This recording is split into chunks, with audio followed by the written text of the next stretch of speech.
माननीय सभापती महोदय, काल विधानसभेमध्ये वाघांच्या हल्ल्यामध्ये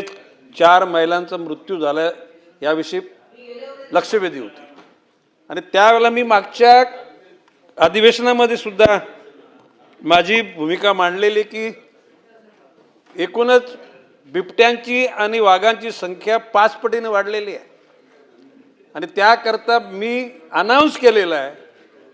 की प्रत्येक जिल्ह्याला म्हणजे कोकणातला म्हणजे पालघर जिल्हा, ठाणे जिल्हा, रायगड, रत्नागिरी, सिंधुदुर्ग एक लेपर्ड सफारी प्रत्येक जिल्ह्यामध्ये करण्याचं ठरवले आणि आता 60 महिन्यापैकी 42 महिने शिल्लक राहिलेत आणि या 42 महिन्याच्या आतमध्ये याचा आकार देण्याचं काम वन खात्याचा मंत्री म्हणून मी निश्चितपणे करणार आहे। माननीय सदस्य श्री प्रमोदजी जठार यांनी जी सूचना केलेली आहे त्यांनी जर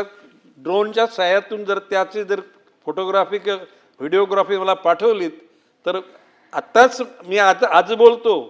की उद्याच त्या ठिकाणी आपल्याशी संपर्क साधते आमचे अधिकारी DFO आणि तुम्ही ते कुठलं क्षेत्र आहे ते सांगा आणि त्या ठिकाणी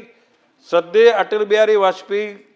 माजी पंतप्रधान यांचं नाव त्याला आताच देण्याचं आपण जाहीर करून टाकू।